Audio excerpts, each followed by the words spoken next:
Mga ka-resmil, tayo po ay may ginawa ngayon dito sa bahay. Ito. Wala na, sira-sira na to. Ayan.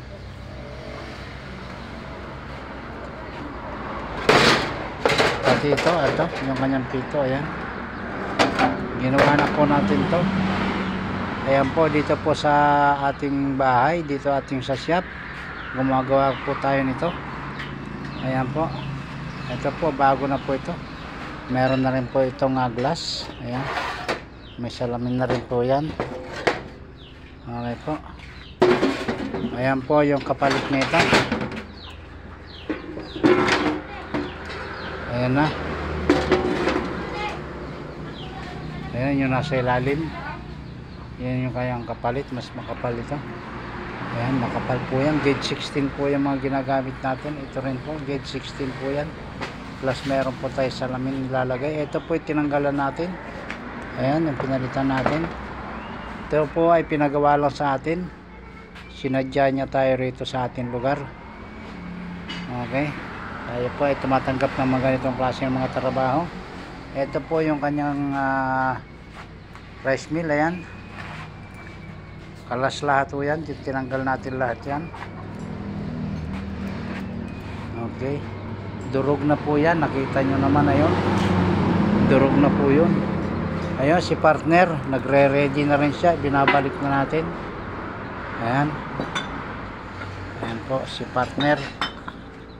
Binabalik na po natin para mapakinabangan ng may-ari. Okay po. Nandito po tayo ngayon sa siyap. Diretso bahay. Okay na po.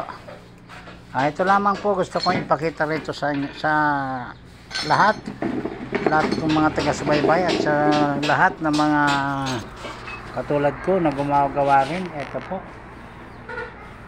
nagbalance po tayo ng ating propeller. Ayan o. Okay na.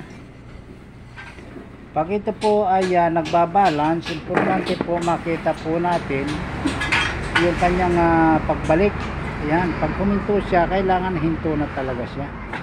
Huwag nyo nang pag hinto niyang ganyan, tapos bumalik siya ng kahit na konti lang, ibig sabihin hindi siya balance. Ayan. Importante lamang dyan yung ating gagamiting materyales, pare-parehas po ang sukat lahat.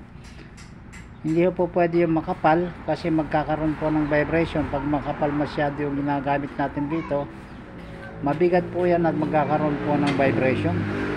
So kailangan pantay-pantay po lahat yan para yung bigat niya ay pare-parehas.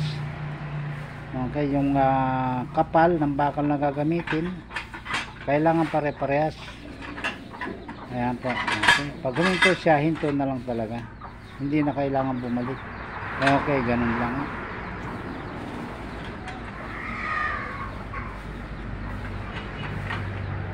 Ayun. Pag hinto niya, talaga hinto siya.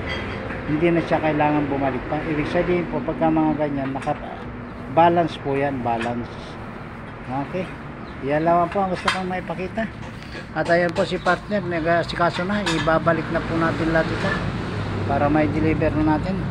Hanggang dito lang mga shout out po sa lahat kong mga subscriber, sa lahat kong mga taga-subaybay. Ayan po. Maraming salamat po sa inyo lahat at ganoon din po sa mga hindi pa nakakakita ng aking YouTube channel. Sana po mag-subscribe po kayo. Maraming salamat po. Okay. Shout out po sa aking mga masugid kong mga tagapanood.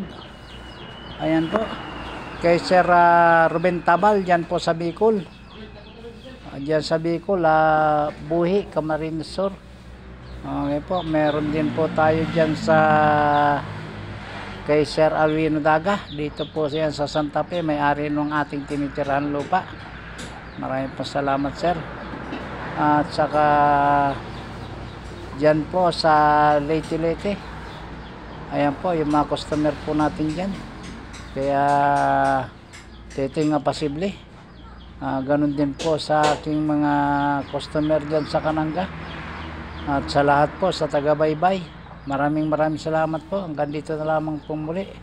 Maraming salamat po sa inyo lahat.